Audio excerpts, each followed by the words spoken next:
Good morning, good afternoon, good evening, wherever you were watching from. Hello, welcome back to Unitedverse. Everybody, I am your host, Sean, and you are the UVE community. This is your channel. I'm just here to facilitate the conversation, keep it going throughout the topics, and really we're all interested in what you have to say. No one wants to listen to me talk for an hour. So big up everybody in the chat. Danny B in the house. How are you doing, my guy? Good to see you this morning.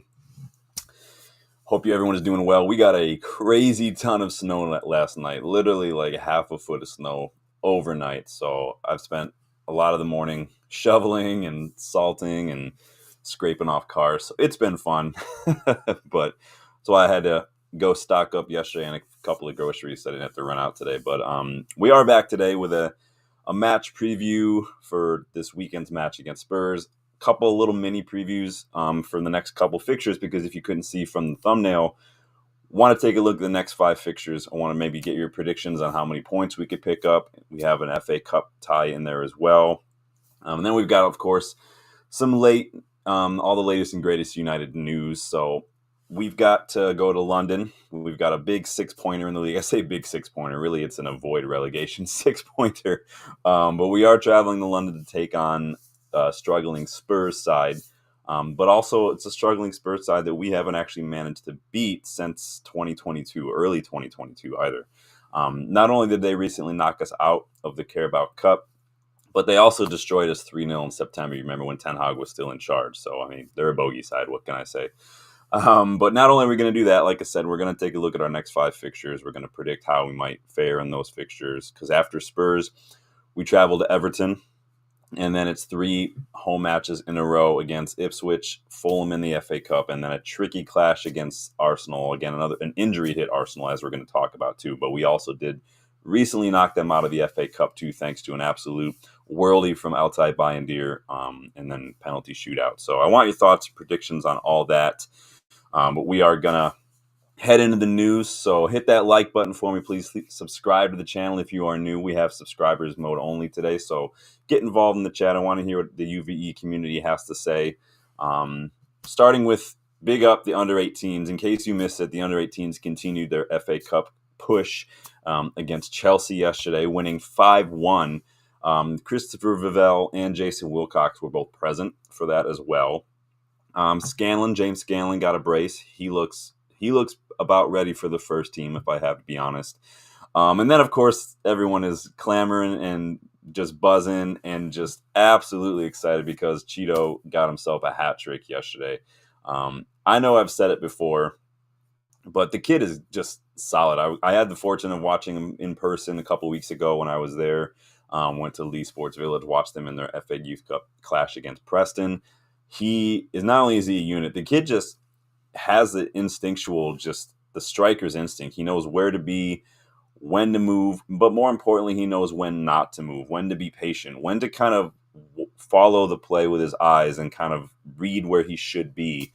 He kind of just anticipates the best place for him to be when that ball finally gets delivered, whether he's anticipating a rebound, whether he's anticipating something at the back post, or if he makes a run, a curled run near post. He just knows where to be. So I really like that about him. He's showing a lot of really good instincts at such a young age. It was also a return to action for Gabriel Bianchiri. He had the assist for our 4th goal after he pressed high, won the ball back pretty much in Chelsea's box, and then played a square pass to Obi to just tap it in. Those two combined so well, Bianchiri and Obi Martin. It's almost better if you're thinking about promoting one just to promote both, because they work so well in tandem. I've said for weeks now, I think when it comes to the next youth player that I want to promote, for me, it's got to be Bianchiri. He's 18, very good. I think he suits one of those number 10 roles perfectly, and I think it would save us some money without having to go drop a bunch on like someone like Mbeumo or Delap, for instance, who we'll talk about a little later.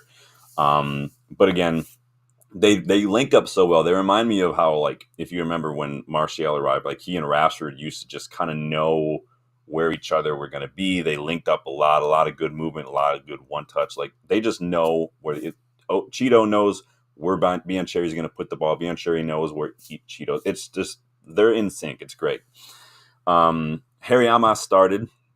But I'll say again about Harry Amos. Again, I'm not trying to beat the kid up. It's just that if he doesn't get a growth spurt or hit the gym soon, he ain't going to make it at United. He's not going to make it in the Prem. He's being bullied, outrun, et cetera, at the academy level, which is a shame because he is very, very good on the ball. He's really good at creating space for himself. He's really good dribbling. He's got a really good pass. He whipped in a good pass for Chido to get on the end of yesterday, kind of with his left foot around the touchline, up and around the defense, which is exactly like what you want from one of these wingback roles. The kid is just, he's got to physically get there because he's getting bullied by teenagers and he's not ready for the first team. What are we saying here? Danny B says, I forgot it was on. I was raging. I missed the 18s. Dude, I forgot. So I knew it was on. I just didn't realize that it was on MUTV, if that makes sense. Like I didn't see anything about it in the listings. The only way I knew, I clicked on like view live schedule and it popped up. So it wasn't listed anywhere on MUTV, which was frustrating for me. I only caught like middle of the first half. Then he says, I heard the game was going to be played at Old Trafford, but Scummios didn't allow it because it would cost them money. Don't know if it's true or not. Well, the kids always play at Lee Sports Village. I mean, I know the media like to make a big deal out of it last week, like, and claiming like we're trying to cut costs, but like they played their FA Youth Cup match against Preston at Lee. That's where the kids play. It's just the way it is. And so it's not, to me, that's not news. That's just the way the kids work. I don't know what to tell you. I don't think it was cost cutting. That's what we use Lee for. We pay the money for Lee, might as well use it. We have to talk about Chido though, because again, the kid has everything, in my opinion, to be a class striker. He's way too good for the academy level. He's got like 40 goals now at that level. Like that's insane. Of course, it's as well with this hat trick against Chelsea yesterday. And given United's lack of goals right now, first team, everyone and their grandma is clamoring for Chido to be promoted the first team.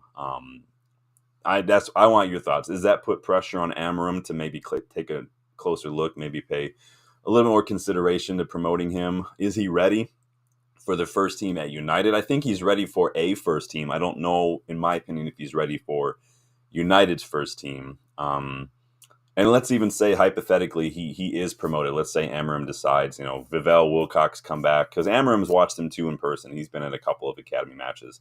Let's say they decide to promote Chido. Does he make a difference?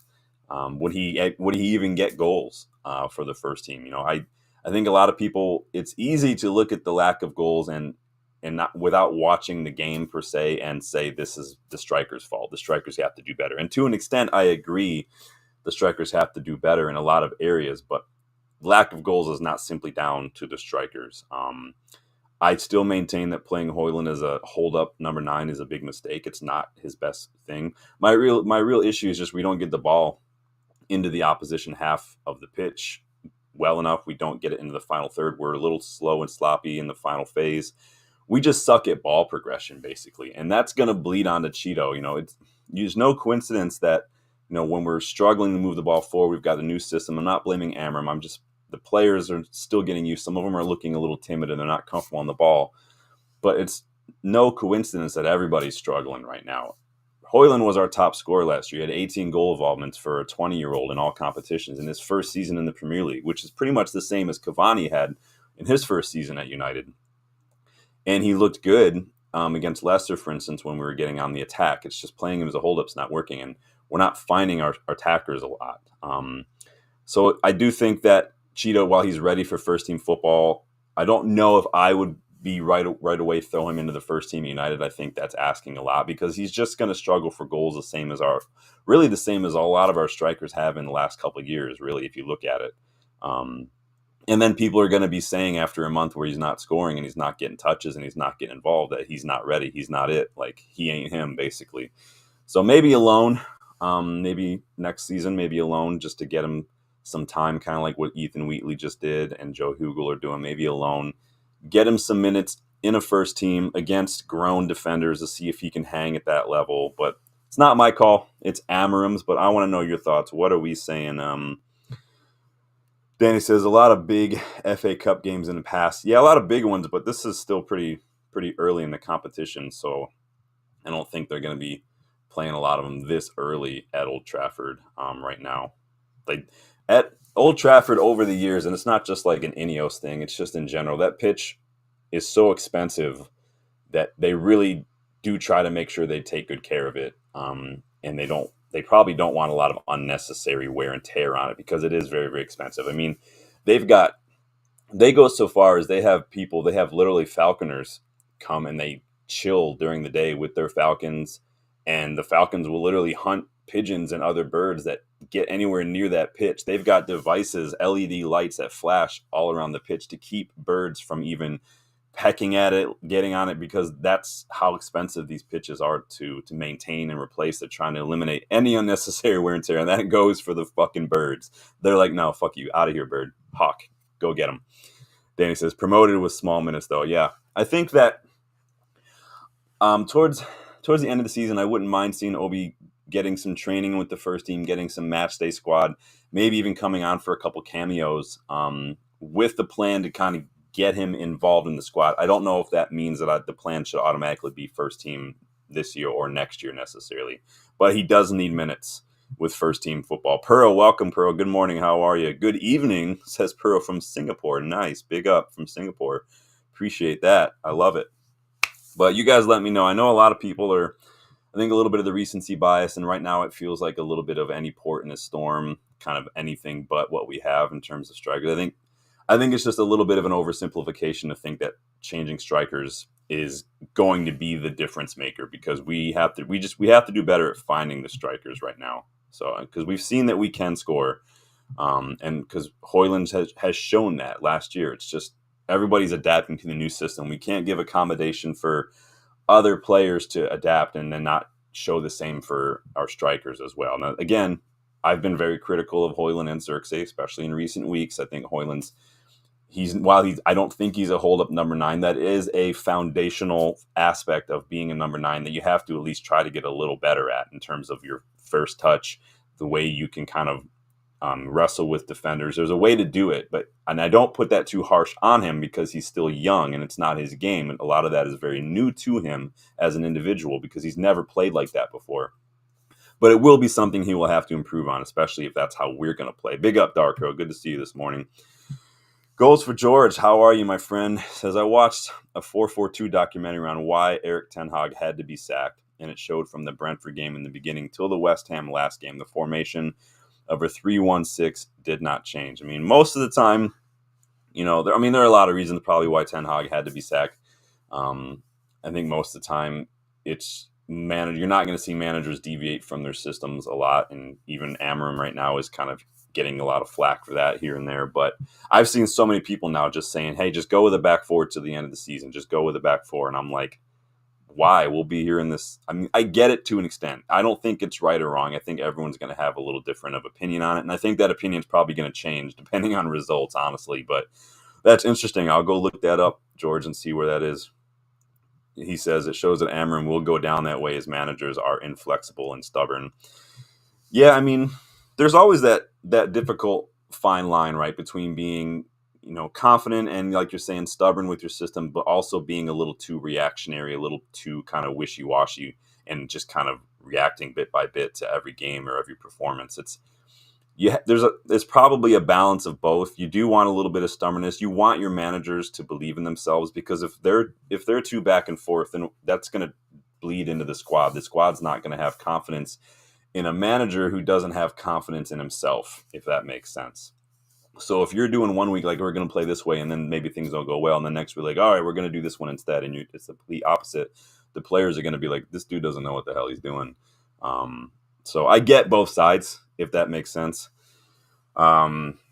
We're going to move on to some Ineos news here, because I'm sure you guys have thoughts. So there were some reports this week that United could be cutting like 100 more staff members. I can't remember where I read that. It's been kind of shared all over the place. I want to say maybe it was The Guardian. I don't remember off the top of my head. And then I saw something yesterday. So obviously the big story yesterday was that Jackie K, a long time and very much loved and highly regarded head of team operations, was also going to be let go as well. So again, it's more bad optics for Ineos and Sir Jim. It's just a week of bad PR, bad optics right now. I've said before, and you guys know if you've been watching the channel, like when it comes to layoffs and cutting the bloated staff, I get it. I get it from a business perspective. Obviously, I don't like it. I feel for the people who get fired. I don't feel for the people who were not doing their job well, which when Ineos did their audit, it did show a lot of people just weren't doing their job well. So if you're not performing, you should be let go. But with some of these, especially without some of these decisions that Ineos are being forced to make, really decisions that the Glazers should have been making for the last couple of years, honestly, without these decisions that to correct the other stuff, or even furthermore, without Sir Jim's cash influx. People forgetting Sir Jim has actually put in like several hundred millions of his own money into the club since he's come in, and a lot of that's gone towards Carrington and whatnot. But still, people are conveniently forgetting that, mostly because the media doesn't want to like talk about it. But without that, and without some of these cuts, we would be in a very, very rough place right now, probably worse. It happens, though. You're going to have to make cuts. I just read that Facebook are laying off more, like nearly 4,000, like 3,600 people right now, many of whom are actually, from what I've read, very high-performing individuals at their job and also constantly receive glowing reviews as far as job performance and whatnot. So it's happening all over the place right now. It's not just Ineos being cheap. None of this money, none of these cost cuts are going into Sir Jim's pockets like they did to the Glazers. It's just these are the decisions that have to be made now. But I've also been critical with a lot of it too. I don't like the ticket hikes, because I think that it was just unnecessary. Yes, it was only 3% of the 33-pound tickets, but like it doesn't do anything. And then in terms of like someone like Jackie K, like when you have key members of staff like Jackie, who people like David Gill raved about when he was at the club, and like Ashley Young raved about, you have to find a way to keep those people around, in my opinion, these key people.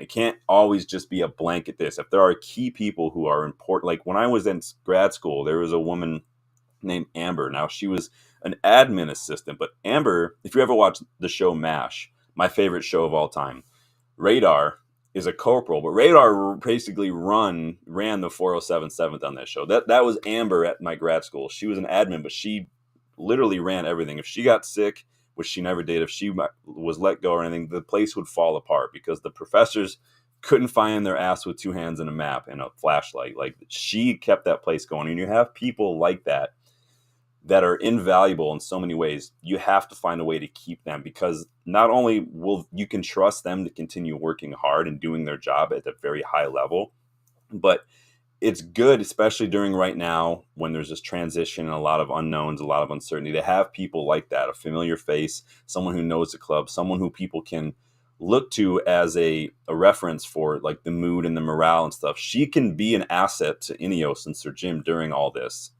in terms of just keeping people motivated and positive. And it's really frustrating. Box, big up, man. Good to see you. How are you doing this morning? Goal says, I think maybe Amorim needed to do an apprenticeship as an assistant at a mega club to gain experience before taking the manager job at mega clubs, because the jump is massive. Well, I mean, that's what all managers do. And if you remember, when he was doing his badges, he did actually do them at United under Jose Mourinho. He learned, I think it was Braga, where he cut his teeth a little bit, and then he got the Sporting job. So everybody has to do it. I think, in my opinion, I don't disagree that, managers should, because you guys know, I've said this about like Rude and stuff, because I've respected the way Rude kind of chose his managerial stuff wisely, because he knew the benefit of not taking on a big job too soon, unlike guys like Steven Gerrard or Frank Lampard. So I do think that, but I think what Amorim represents is the rebuild, the similar to how we're looking at young players who we can develop. I think that's similar to what Amorim does, and he represents a big whole refreshing rebuild. But the problem is the problem with Amorim is not necessarily Amorim's fault. It's that he represents such a different style of play, such a different way of thinking about football, different formation. He needs different players. That was a very, very big rebuild in terms of just getting someone who was a little younger or something, if that makes sense. Bach says, who will do the Jackie K role? And it might just be that they don't have that role. Sometimes that's just is what it is. Sometimes, when businesses make these kind of cuts, it's that there's a a bloated staff, which honestly United did have. We had about 300 more staff in our books than any other club in the Premier League. Sometimes that position maybe was redundant, or we're switching to a structure that doesn't require something like that, or maybe it's you change the job description of someone else to include that. It could be that somebody like a Barada or something is taking on that role now as part of their job duties. It can happen any number of ways, honestly. But Patrick, good to see you, my friend. But yeah, Box, it's just, I think that for me, it's more about what Jackie K, who she was as a person to the club. She's been there like 3 decades, and she knew the club. She was loved by everybody, high performing. I think that those are the kind of people, right? Like if I were in this situation, those are the kind of people that I wouldn't even think about getting rid of. Those are the people that I would be clinging to in terms of like helping us during this time, because you've been here long, you know the club inside and out. You're an asset. That's just my thought, though, as a business owner myself. Goals for George says apprenticeship at United under Mourinho, Casa, Pia, Braga, Sporting cannot prepare you for the egos, expectations, money, and intense scrutiny at a giant of Manchester United. Yeah, I think the egos, though, is something we're trying to get away from a little bit as well. So he's been a part of that, similar to Ten Hag was a part of that. Expectations are always going to be there. I think that expectations, though, need to be fluid. That's like saying, like, again, like young players, like you're at United, you should be delivering right away. Well, bro, he's like Kobe Mainoo was like 19 years old. Like, yes, you're at United, but you're also 19 years old. Like Garnacho, no one's expecting like prime Salah from Garnacho right now because he's young. He's only been playing first team football for a couple of years. And so I think, again, expectations are the one thing that I think fans need to be a little bit more open-minded on, a little bit more fluid and a little bit more realistic, because unfair expectations are just, that's where the murmurs and the rage start to come. The money, yeah, I'd like us to get away from the big name signings, the big expensive signings, I'd like us to do a little bit more in terms of scouting and actual recruitment, because I think that we've struggled in that regard in recent years. But yeah, the scrutiny is always going to be there. I mean, that's just because we're the biggest club in the world. So it doesn't matter who you are. You hire anybody, it's the same scrutiny. So it is what it is. It just depends, again, on your priorities as a manager. Do you prioritize at United a manager who is bigger name in terms of maybe commands a little bit more of a respect, or do you prioritize other things? Everyone's going to have a different answer to that. So Fox says Mourinho and LVG, big managers who failed. Yeah, and yeah, exactly. It's just the club itself, and Sir Jim has even said this, the club itself has not created an ideal environment for its managers in the last decade. It's not down to just the managers. So the club is toxic inside and out right now. And that's, again, something that Ineos have to do. It's like if you swallowed like a razor blade or something, it's deep down into your stomach. That's how deep it is. You have to go through a painful surgery process. You have to be completely cut open to fix that and get rid of that and remove it and then start the heal process. That's what we have to do. Danny says, this summer's probably our biggest window in a long time. We need to get it right. Yeah, we do. I feel like we've also said that for like several windows, though. It's starting to get a little frustrating. But I totally agree, Danny. And how we approach the summer, as in how we start planning now, is also going to make that. It can almost make or break the window, in my opinion. Suntos Flow, welcome, my friend. Amorim will always have big clubs coming for him if United doesn't appreciate him. Yeah, you remember City wanted him, and so he was being looked at. Liverpool approached him as well. So it's not like we're the only big club. Other clubs are seeing that. It seems like he's one of those managers that you get when you're starting a fresh project here.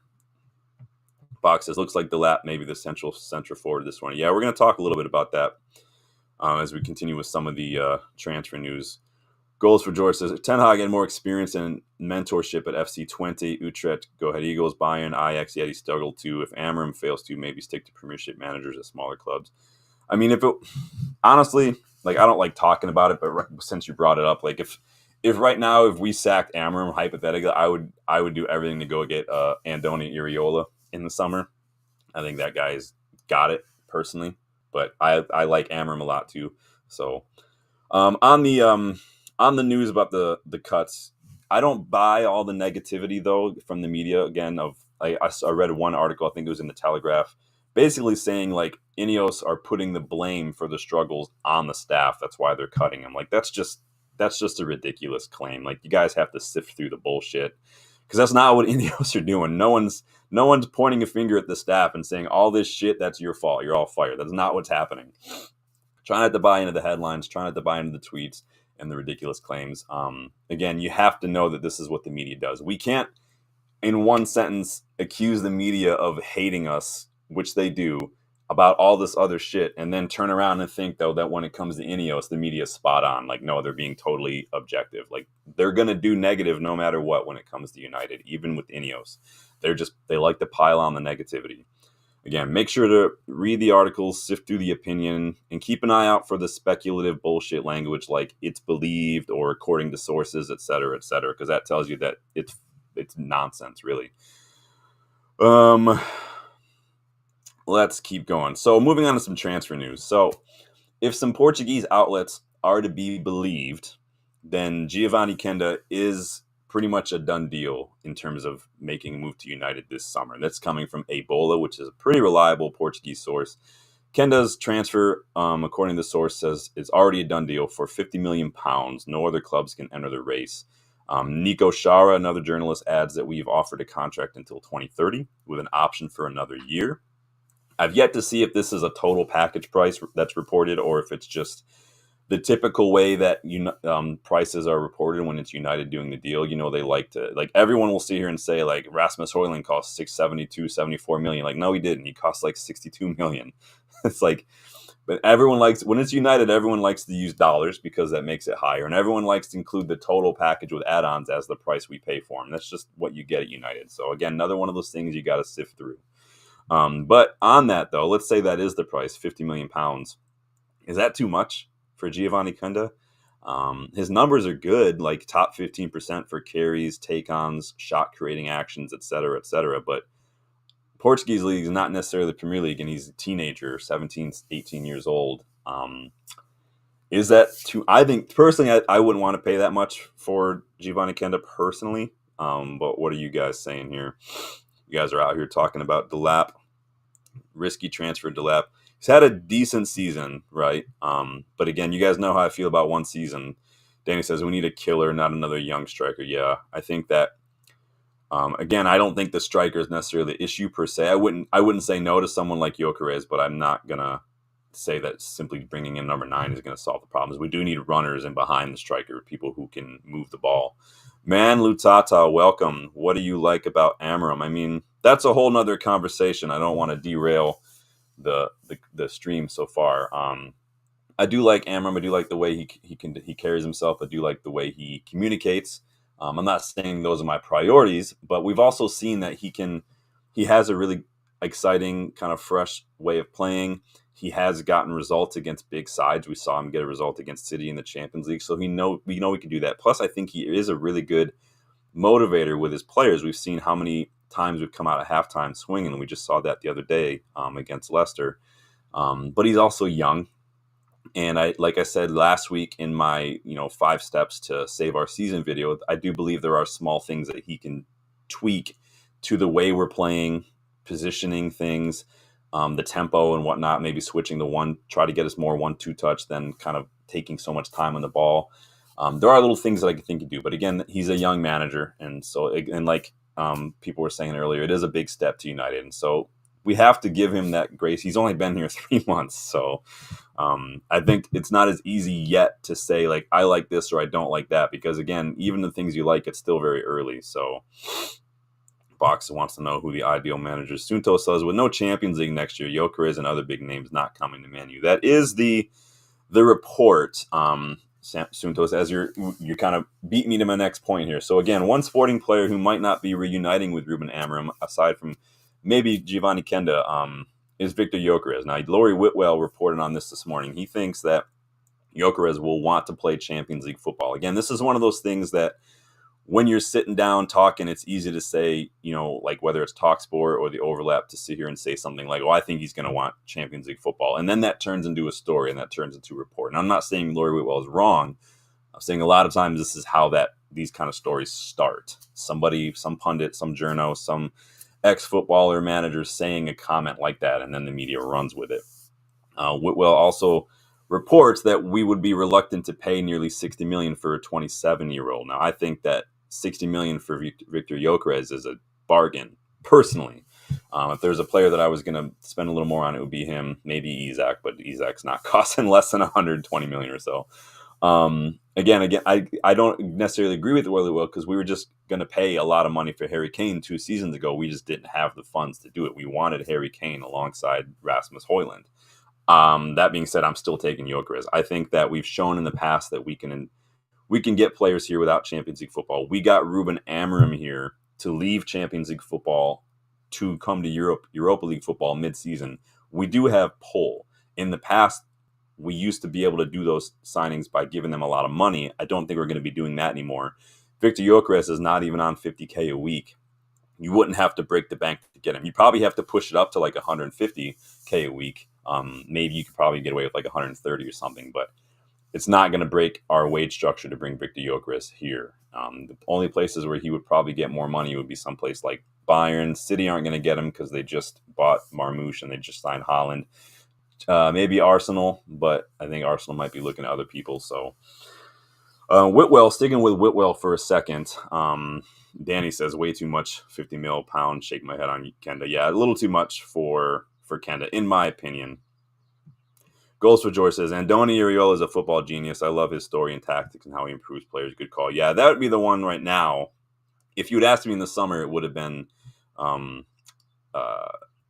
Nagelsmann. But right now, and again, this is all hypothetical. This is not me saying sack Amorim, or saying if it did, I would maybe go for Iraola, but that's just me.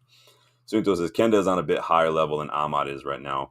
I mean, it could be a Portuguese league thing, and you're never going to know if a player is going to translate from like another league. It's all down to the player, really. So again, though, if it's a Pro 5 player Amorim wants, then we have to try to maybe back the manager a little bit. But again, we have to make sure we're doing our due diligence as well, because it's no longer just going to be manager wants this player, we try to go get that player. Amorim is now the head coach, you'll notice. And so he's not going to have as big of a say-so, because we have a newer structure now. It's not just like the media said about Ten Hag, they're taking away his power. Like, no, we didn't have any structure before Ten Hag arrived.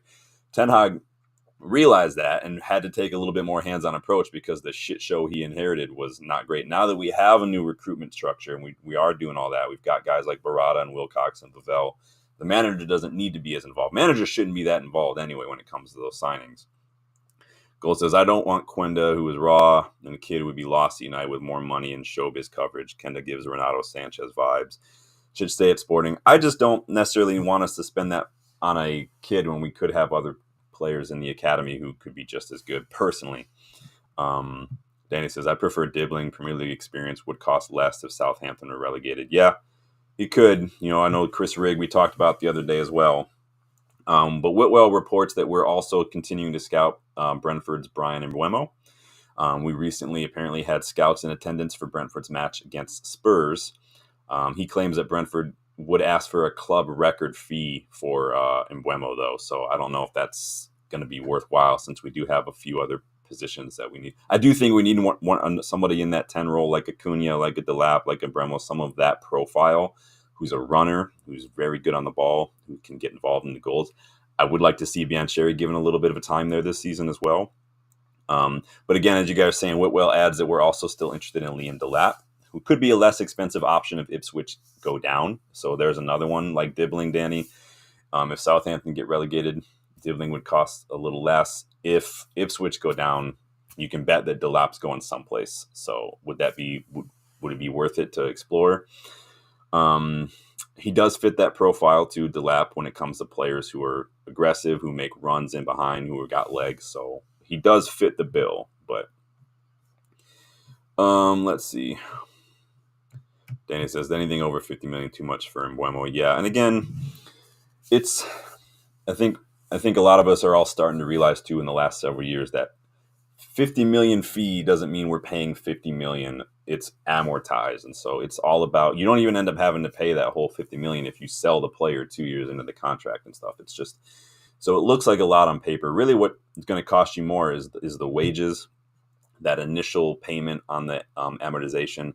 And then if it's a free agent, usually you're going to get those signing bonus. Like Swedish Rumble did a thing the other day comparing to like free agent at the time, Adrian Rabiot, to whether or not we overpaid for Rasmus Højlund. And what he found is that when you look at the signing bonus, the wages and stuff, Adrian Rabiot, even though he's a free agent, would cost us more per year than Rasmus Højlund, who we probably overpaid for still. So no such thing as a free signing. You guys know I always say that. So we talked a little bit about this last week. Obviously, there's that link in the description for Licha replacements. But Bild is reporting that United is among a number of big clubs who are keeping tabs on RB Leipzig defender Castella Lukeba. Lukeba reportedly wants to leave Leipzig this summer, wants to take the next step in his career, according to the report. If you remember from my Licha replacement video, I didn't feature Lukeba, but I did mention him towards the end because I listed a bunch of defenders I probably could have included, like Lukeba was one of those defenders. Because I do think he's a suitable replacement option for Licha. He's very, very, very good on the ball. His wages are already a little bit high. He's on I think just under 100K a week. I think that's euros. So he would be a little pricey in terms of wages. But we will see. If you guys watch any Leipzig, let me know what you think about him. Goal says, what about Igor Paschal from Feyenoord? I love that player who reminds me of Tevez. 20-30 million can get him as a 10. Yeah, I saw him. He scored yesterday, right? They beat, who'd they play yesterday? I forget now off the top of my head. They did win, and I think he did score the goal. I made a note to look more into him to see, because I know Feyenoord just lost Santi Jimenez, so who struggled yesterday, by the way. Bandomac, hi Bandomac, how are you doing? We are just wrapping up the news here a little bit before we dive into these match previews because we got a lot to cover today. But big up, man. Danny says, I like Lukeba, but too expensive. Howson at Bournemouth for me. Yeah, it's so funny because obviously we spoke about that the other day when it came to the fresh links. But even with Cunha, Howson, now Lukeba, because everyone wants to throw out these release clauses. You guys have to remember, we are struggling financially. Release clauses have to be paid all at once. So to me, it doesn't make any sense to point out the release clause. Cool, it's a good reference point, but we'll end up, if we want these players with release clauses, we're going to have to either try to find a bargain for less, unlikely because other clubs might pay the release clause, or we're going to have to pay a little more so we can break it up into installments like we did with Joshua Zirkzee. We can't afford to spend 60 million on Cunha because he has a release clause. We can't afford to spend the 50 whatever million on Howson for that release clause. It's not going to happen. We don't have the funds. Having to spend 50 million all at once on a player is literally the budget right there. That's just the way it is. Rasta Stocks, welcome back, man. We need to go in at 3-point lane. Hopefully, we haven't beaten them in a couple of years. So, Bandomax says Premier League players are going to be too expensive. Some of them might. But this is the point. This is what we need to see from this supposed best-in-class recruitment structure is you need to do better at negotiating. Now, what I like is what we've done with these loanees. We've got good fees for them. These clubs are paying most of the wages, if not all of them in some cases. So Rashford, Antony, and Malacia, a huge chunk of their wages are being paid by these loan clubs. And that is excellent negotiating as far as I'm concerned. So I like that portion. Now, I still think we move a little slow in the transfer window, but I'm trying to point out the problem. I'm trying to be fair here. So a little bit of news to wrap up here. So unfortunately, we've got some injury news for anyone hoping to see how Dan Gore is doing. He did pick up a foot injury. He's on loan at Rotherham, so he's going to be missing the next couple weeks. So he's going to be missing some action. Andre Onana has changed agents now. He's joined Fali Ramadani's agency. And their clients include Milos Kerkez, Koulibaly, Federico Chiesa, Edouard Mendy, Marcus Alonso, and Miralem Pjanic is another one. You guys remember that guy? Sometimes when a player changes agents, that means they're maybe trying to think about a move, maybe trying to get the best deal. So I thought I'd throw it out there because we'll see. Honestly, he's got a couple clients there that are obviously playing in the Saudi league. If a Saudi club comes in for Onana, I'm taking it. I'm sticking with Bayindir and Vitek next season, and we're going to let them fight it out next season, and then whoever wins, and we sell the other one at that point. That's how I feel. All right. Whew, that was a lot of news to wrap up. Obviously, I wasn't here yesterday. Yesterday was just hard for me. I just had a lot going on. So I thought I would just take a day off. and kind of get things prepared. So let's look at our next 5 matches for a second, because we really need to put together a run in the league. Now, we're going to talk about 4 league matches. We're going to talk about the FA Cup match. We're going to spend more time talking about the Spurs match because this is a Spurs preview. So again, hit the like button, subscribe if you're new. Right now, I just want back-to-back league wins. If we can get back-to-back wins in the league, I'll be happy because we haven't done it all season. But nothing about our next 5 matches are necessarily straightforward because we have struggled against all these sides. So let's take a look, starting with Spurs. How are you guys going to be doing here? Box says, I'm not on new deal, 300K off. Fuck, I hope not. That would be so horrible. Goal says, I feel Amorim will avoid sporting players as it is a major trap for managers at United if they struggle or flop, which is common at United. It's so funny to me how many fans were in the media who were so critical of this are all clamoring for all these sporting players. I would still take Gyökeres because I think Gyökeres is probably one of the best strikers out there right now. You guys know I've been following Gyökeres since he was at Coventry. He was very, very good at Coventry. He and Chuba Akpom were like neck and neck for like top scorer in that last season in the championship. And so I like Gyökeres a lot. He would definitely, if we could only pick one player from Sporting, he would be the one that I would go get personally, just because he's too good to pass up. But on Spurs, believe it or not, Spurs are doing worse than us. Yes, a top 6 side is doing worse than us. They're below us on the table. They're in 14th. They have 27 points, so 2 points less than we have right now. They do have an excellent goal differential of positive 11 right now. It's literally the best in the bottom half of the table. It's literally the 4th most goals scored in the league, Spurs. So how they're below us in the table is beyond me. Their problem is defending because the Boomerang Bielsa has no other tactics than just play a high line and stick with a high line. Even with his defenders dropping like flies literally every week, they had to emergency loan some players to bring in like Danso, who I like, but again, how soon are we going to see Danso pulled up with a hamstring or something? They are coming off the back-to-back losses, both in both cup competitions, the Carabao and the FA Cup. They've been knocked out by Liverpool and Aston Villa. But you can bet your ass Ange is feeling the pressure.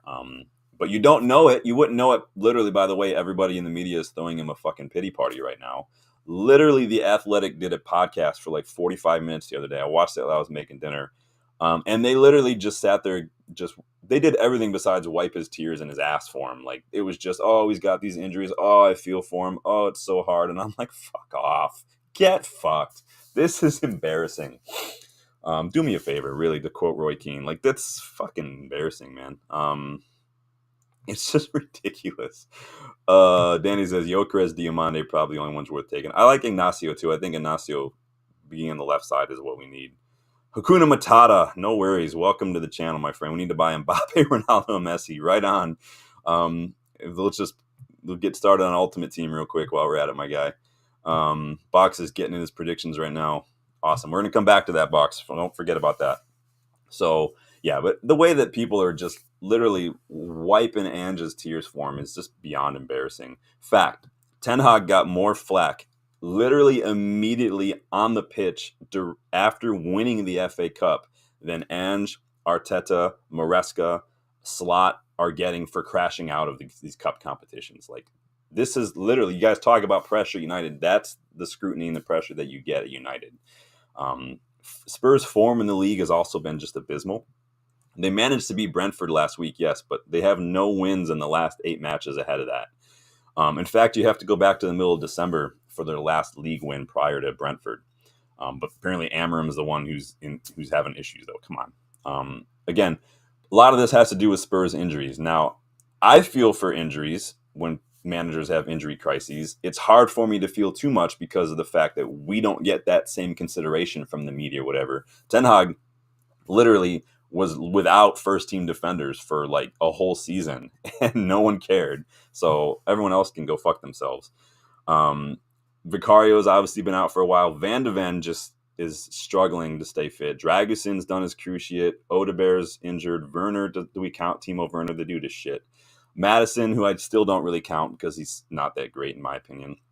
Solanke's injured. Udogi's injured. Romero's injured. And now Brendan Johnson's injured too. So And just style of play doesn't really help. It was like when Jurgen Klopp came in, it's just high intense, run, track back, recover. And there's a reason Mickey Van de Ven, yeah, he's fast, he's a very good defender, but you're putting a lot of strain and wear and tear on those legs, similar like Gareth Bale.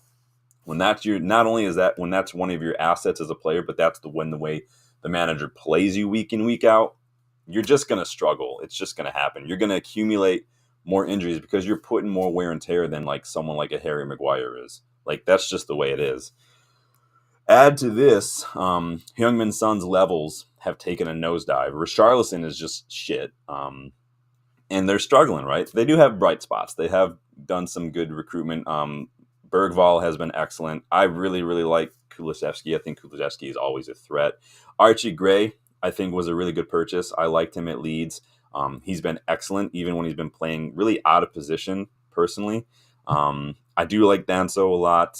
Sarr is in good form right now. Bentancur can do a job, though he's not as good as what he used to be. Basuma can do a job on his day. He's just hot and cold. So despite all this, the Boomerang Bielsa insists on that risky, exposed high line. And again, to a degree, like we spoke about earlier, I do support sticking to your philosophy. Again, we back Amorim for doing it. But the problem is, I think as a manager, you have to have more strings to your bow than just, that's it, this is the way I'm playing. You have to be adaptable a little bit. You have to show that you can handle crisis management, that you can maybe set your team up depending on the opposition or whatever. You have to be able to be a little bit flexible in that regard, especially when plan A is just not getting the job done, personally.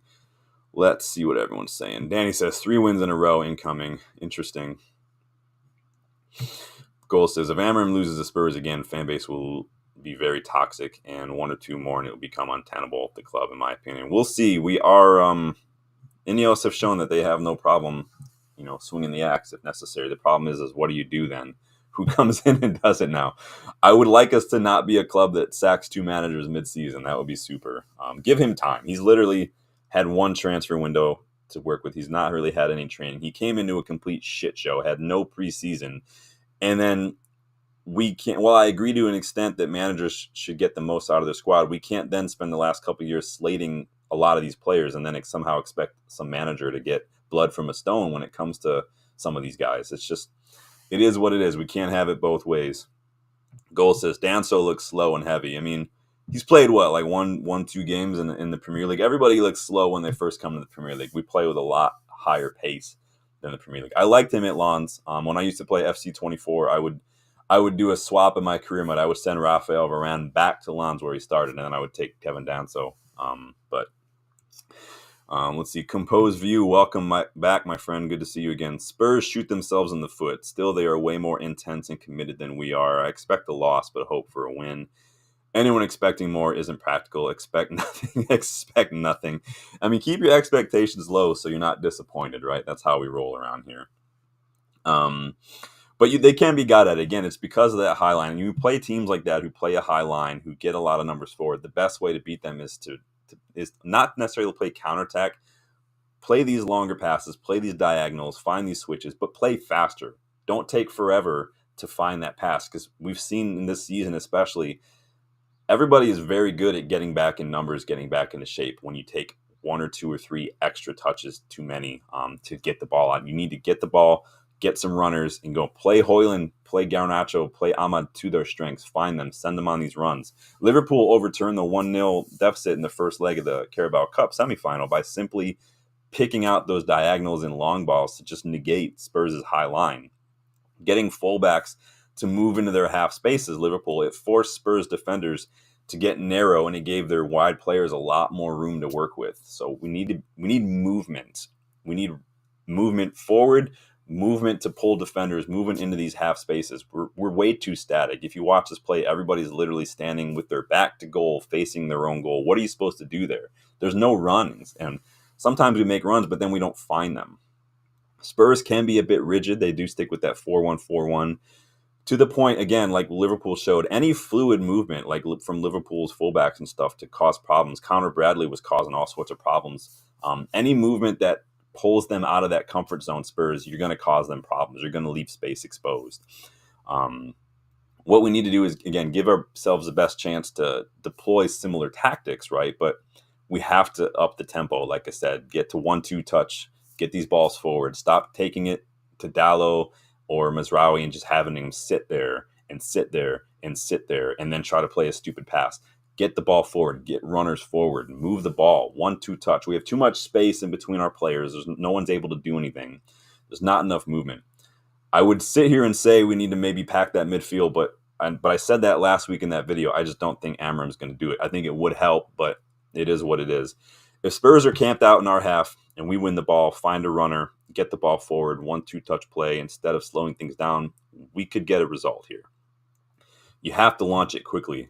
So, again, whether it's our players not being comfortable or Amorim intentionally telling them to play slowly, it's fucking frustrating to watch. It completely wastes a lot of the good assets of Ahmad, Garnacho, Højlund by just slowing things down. We saw under Ruud, even under Ten Hag, how effective we can be when we attack a little bit more quickly, when we get numbers forward. We saw glimpses of that against Leicester. We need to do it more frequently. But what are your guys' predictions for Spurs on Sunday? How would you line up? What's your score prediction? Get involved in the chat. What do you think? So Danny says maybe a draw. Bach says a draw against Spurs. Let me see what else is saying. Kun Matata saying exactly. Players standing like snowmen. Yeah, they are just kind of standing around a lot. There are some points where they're taking up almost similar positions where you could throw a blanket and cover a couple of them at once. So dry in here. Compose View says, hey, did you see the rumor some players want Amorim to change his tactics? These are the players you place your hope on. These same players are underperforming in the system. Yeah, I saw the rumors. I mean, it's the same. It's literally the same copy paste story that we see almost every single time we have a new manager and we're struggling a bit. You could literally Google Ten Hag players don't like tactics, and it would bring you articles from last year. You could do the same about Oli, Jose, Louis van Gaal. We're gonna see it again. There are rumors. I'm not saying it's not true or not. It's something that we've seen. You're gonna see it when we struggle. It's low hanging fruit right now for the media. Goal says, do you think Iraola would do more with the same squad if he had them from November and 50 games till the end of the season? Started judging Amorim after 10 games, as felt there was enough time to assess squad. I do agree to the extent that he should know who his best players are and what their positions and how best to play them by now. But you have players at Bournemouth who are willing to work harder. Guys like Semenyo, Kluivert, Housen, even Tyler Adams, like they're hard workers. They're willing to run. Kerkez, I mean, when's the last time we saw Dallo bombing up and down the pitch like Kerkez has been?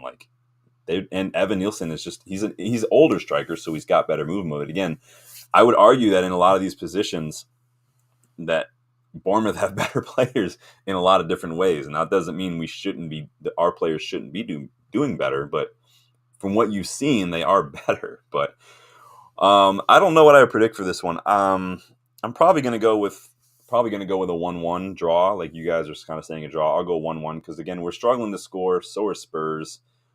If Richarlison scores, I'm just going to count it as a loss, even if we win, because you can't let that little shithead score. He's so bad. I don't want us to lose, and I don't want us to let him score. But it's like letting Anthony score with his right foot. Like that should just be sackable offense in itself if you're a Liverpool manager or Barcelona manager. Hakuna Matata says, would you sign Gary Neville in his prime? For this system, no. But in a normal system, I mean, what Gary Neville brings to the dressing room in terms of standards and leadership and mentality and hard working, yeah, that's invaluable. Same as like Rooney, Roy Keane. But if you're talking about just as a player profile, I don't think Gary Neville works very well in this system necessarily. Maybe he could do a job as a wingback because he did like to whip in a cross. So maybe. But in terms of mentality, I think those are what we're lacking right now. So it could go either way. It just depends on what you mean. Moving on, because we're gonna breeze through a couple of these matches because I want to see what you guys think. I want to look at these 4 league matches and this FA Cup fixture and see what you guys think we might get. So moving on to Everton. If you didn't get your scores prediction, go ahead and throw that in there too. So Everton, another potential 6-pointer in Everton, because they are just a couple points behind us right now too. They have rehired David Moyes after Sean Dyche did Sean Dyche things.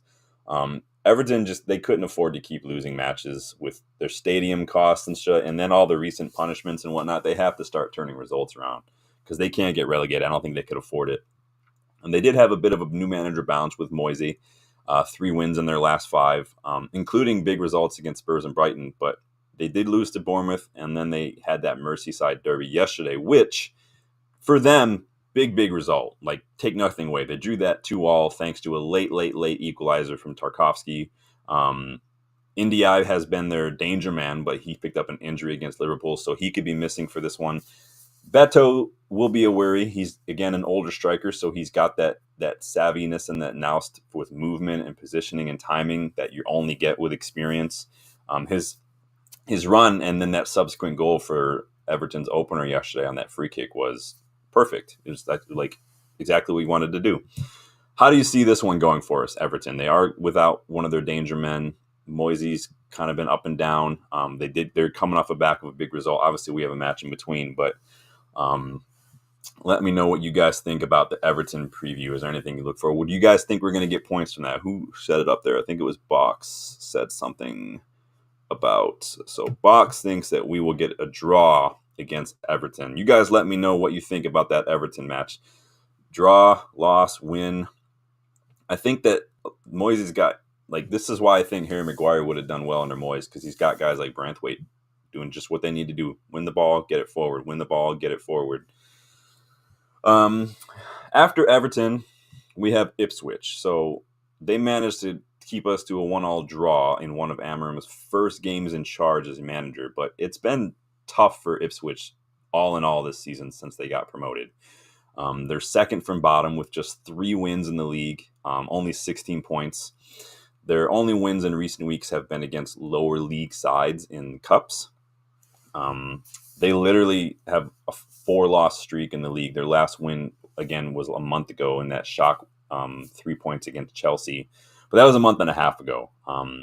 Some of the shine, I think, has been lost a little bit from Kieran McKenna's CV. Remember, he was big hype last season, and I take nothing away. He's done a good job with Ipswich, back-to-back promotions. But Chelsea were looking at him. We were linked with him. I don't know if that was serious or not, but I think he's lost a little bit of that shine on the CV. It was always going to be a tough test, though. I said going in when we were linked, I like what McKenna brings. He plays a lot of reminiscent of United way, very attacking, wide play, wing play, sorry.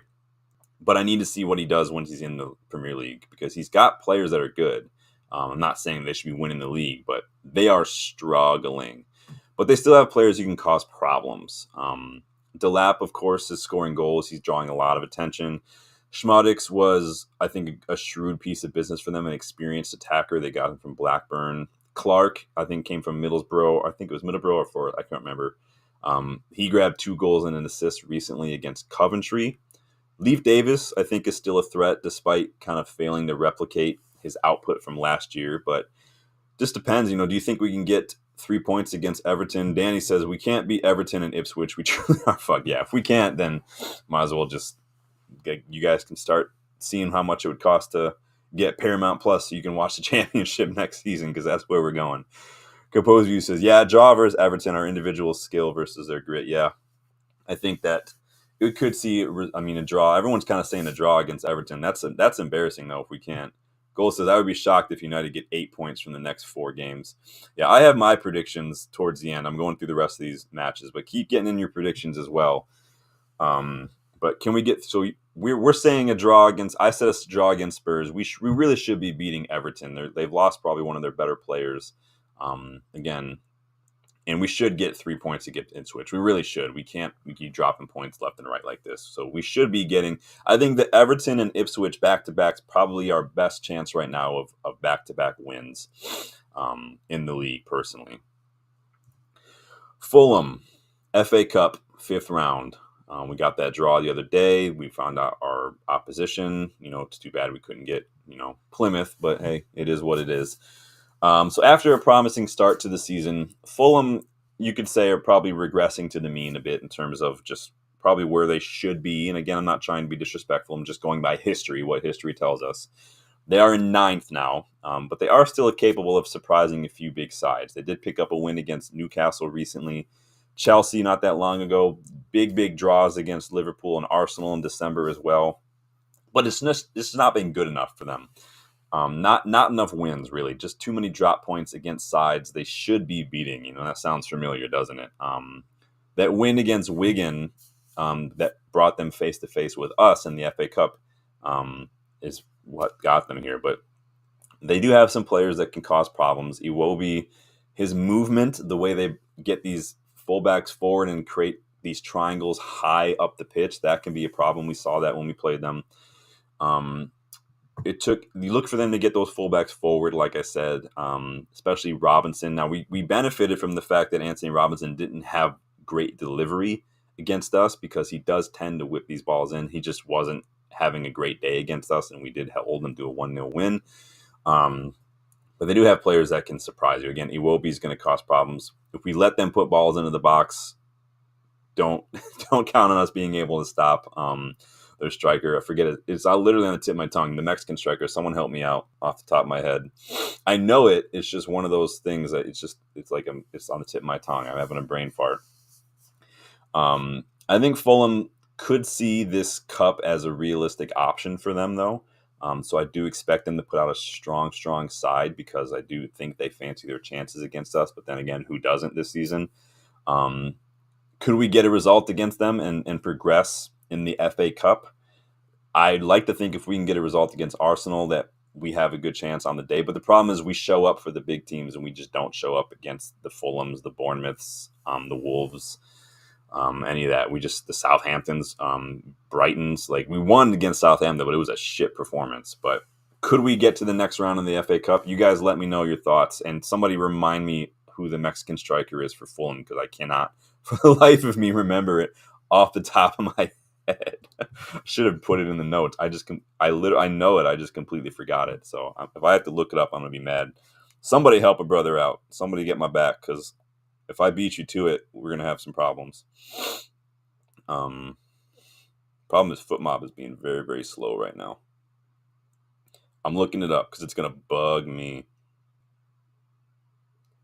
If I beat you, I'm going to be mad. So it's not Munoz. It's is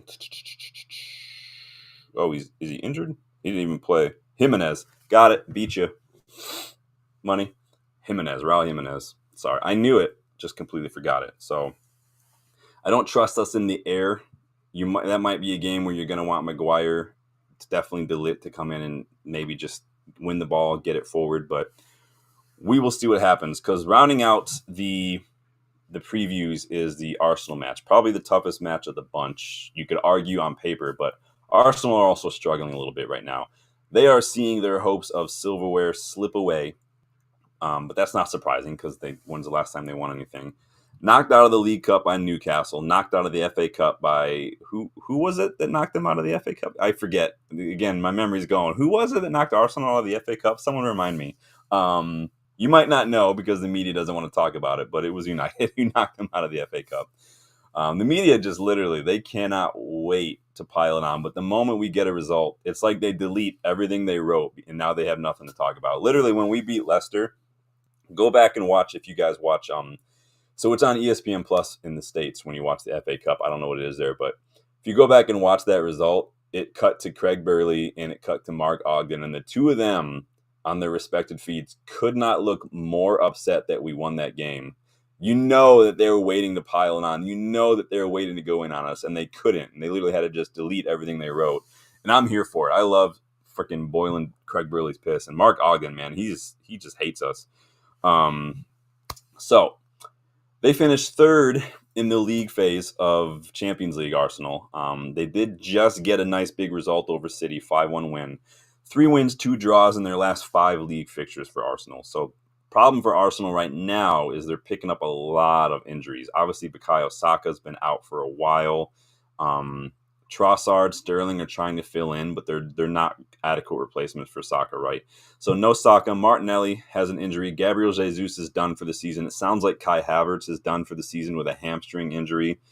Lewis Skelly, Nwaneri, again, Sterling, Trossard. These are the guys that they're having to turn to right now. And the two youngsters, Lewis Skelly and Nwaneri, they have been bright sparks. So we will need to keep an eye on them because they have caused a lot of problems in recent weeks against their opposition. Who knows how effective they're going to be on these set pieces? They still have guys like Saliba and Gabriel who can get involved on set pieces, and obviously Declan Rice is always going to be a threat. Can we get another W over Arteta? Can we put a dent in their title hopes? Let me know what you guys think about that one, what you guys are predicting. How many points in the league do you see us picking up from Spurs, Everton, Ipswich, and Arsenal? That's the max. So the maximum from those results, the 12 points from those 4 results in the league, would see us reach the fabled 40-point safety mark in terms of avoiding relegation. Isn't it weird that we're even talking about that as United fans? But it would get us there. If I had to predict right now from possible 12 against Spurs, Everton, Ipswich, and Arsenal, I'm going to go 7 points. 2 wins, a loss, and a draw is what I'm predicting for those. Goal says, I would be shocked if we get 8 points. Yeah, I'm going to go 7. Hakuna Matata is saying 6. So what is that for you? Is that just 2 wins and 2 losses? I'm going to go 7. We can't seem to string together back-to-back league wins, and I struggle to see how that's going to change anytime soon. I'm struggling to see anything that's convincing me that that's going to go any differently given the way we're playing. And what about that FA Cup tie? Do you see us getting a result against Fulham, or do you see Fulham prioritizing that cup as a very real opportunity for them? Because again, these cups can sometimes be all about the draw. Granted, not everybody has to go up against the Arsenals or the Liverpools like we've done the last couple seasons and get results, or City. But, you know, not all of us can play Plymouth Argyle every week and get knocked out. But, hey, that's cool. But let me know what you guys think. How many points do you see us getting from those matches? Where do you see the points coming from? Where do you see us dropping points? I'm going 7 of 12, 2 wins, a draw, and a loss from those. I couldn't tell you where. I feel like we're more likely to lose against Everton and Ipswich than Spurs or Arsenal, but who knows? And then what do you think about that FA Cup tie? Anybody watch any matches yesterday? Obviously, there was a lot of matches going on. I watched the majority of the under-18s. Switched over to the second half of Sheffield United versus Middlesbrough because you guys know I'm a huge Hayden Hackney follower, so I would love to see him at United. Middlesbrough did lose that match. They kind of just – Sheffield United were just much more energetic on the day, if I have to give them credit. I watched a little bit of the Merseyside derby to start, but I only caught the 2 first half goals to make it 1-1 before realizing the U18s match was televised, so I switched it over to there.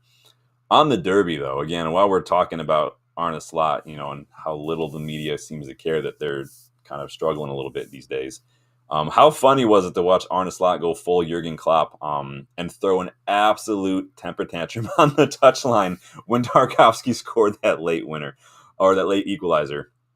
I didn't watch the match, obviously. I saw clips of Arne Slot just literally throwing a baby fit and could not be more. I'd inject that shit into my veins. That is hilarious. Maybe he'll pull a hammy like Jurgen Klopp did. I didn't even see, did he deflect in this post-match presser by talking about us again and talking about United? Like, what a melt. What an absolute melt. And did I see this right, that Liverpool's starting 11 did not have a single English player in it for the first time ever in the Premier League? Is that a thing? Thought I saw a stat talking about that this morning. But yeah, Arne Slot, it's just funny. Managers can talk a big game. Like Ange was doing this all the time too. They talk a big game until they start struggling, and then they start to get petty and bitter. They start to get all butthurt. They start to throw United's name and keep my fucking club's name out of your mouth, Arne Slot. All right, take your L like a man. Hakuna Matata says yes, yeah. Inject that into my veins. Anytime when Pep's out here scratching the shit out of his head, when Arteta's out here getting pickpockets and whiteboards in the dressing room, when Arne Slot's just flipping out, like, I'm absolutely here for it all day long. There were some Champions League games as well yesterday. I didn't watch any of them, if I'm honest. Club Brugge, they beat Atalanta. Bayern beat Celtic. I know, Danny, you said you were going to watch that one. Feyenoord beat Milan, again, thanks to the Paschal goal. Santi Jimenez, former Feyenoord striker, just made the switch to Milan. He struggled in their match yesterday. Obviously did not score against his former club. Only had like 24 touches, Santi Jimenez. So again, I like Santi Jimenez, but again, 24 touches in the match. You need the ball to score as a striker. If you're not getting the ball, you're not going to score. We've seen it all the time with City. Anytime City drop points, more often than not, if you go on the Foot Mob or something and click on Erling Haaland, it's going to tell you fewest touches of anybody to play 90 minutes. That's what happens as a striker. Look at when Højlund's not getting goals too. Again, he can do better, but you have to get the ball to be a strike to score goals. So, and then Benfica beat Monaco as well. The Europa League round of 32 kicks off today, so we might get a good idea of who we could face in the next round because Sociedad are playing Midtjylland and then Galatasaray are playing AZ Alkmaar, and those are the 4 clubs that we could get in the next round. So we'll be keeping an eye on that. Porto versus Roma, I think, is a good one to watch today. Personally, there's a couple Porto players I really like. I'm not going to get into the Paul Scholes Licha drama. I know some people are probably wanting to talk about that. I've seen a lot of people talking about that. I'm not going to get too into it. You guys know I don't go in for drama. I will say this, though. I think pundits, they're pundits. They have opinions. They can say whatever they want. It's fine. Like, some of it you don't have to agree with, but they have opinions based on how they see the game. Some of them have opinions based on just agendas. But I also think that players are well within their rights to defend themselves when people are speaking about them. Why not, right? So I think that while Scholesy was world-class as a player, and he's an absolute legend of this club and football in general, in terms of his punditry, I think he's an awful pundit. I'm not saying like he's a jerk. I just think it's just poor take after poor take after poor take whenever Scholesy is on, whether he's on the overlap stuff or when he does that thing with Jamie Carragher with the fan stuff, or just when he's doing punditry in general. I just think it's kind of like Rio. I have got time for Rio in terms of his insights from what it's like in the dressing room and stuff as a player. Like, I think that's very insightful, but some of his takes on stuff are just like wanting Pogba to come back. I'm not saying he's dumb or anything. I just don't agree with a lot of it. So you guys have your opinions. I have mine. Let me know if you weren't able to catch the live, what you're predicting points wise from these next 4 league matches, how you'd like us to line up for Spurs, what your score predictions are. I'm calling 7 points of 12 from the next 4. I do think we'll beat Fulham, but I don't think it's going to be a good performance. I think we're going to struggle a bit, but it's all about how we show up on the day. We know Fulham are going to be physical. They're going to have movement. They're going to be quick. And all those things are usually more than what we show up with. So let me know your thoughts. Please hit that like button for me if you haven't yet. Please subscribe to the channel if you are new. We are on the road to 3K. And if you want to get more involved in the content, as in scouting reports, suggestions, topics of discussion for when we have like Dylan on or when we're talking about things, look at the membership perks. You do get access to a lot of that stuff as well. So keep that in mind if you guys want to get even more involved. You guys know I try to get everybody involved as well. It does take a bit of time to prep and everything. So want to make sure we make it worth everyone's while. So until next time, thank you guys for stopping by. Thank you for your insights. I know we had a lot of good discussions. I want to talk more about some of that other stuff in other videos, whether it's, we can have a whole Amorim video if you guys want to right now after he's been here for a little bit of time. But maybe we'll do one after the next month. We'll kind of do a little bit of an assessment and see what you guys think. Until then, though, thank you guys again for stopping by. Enjoy the rest of your day. Go watch some football. Stay safe if you're in the snow like I am. And I will see you guys on the next one. Later.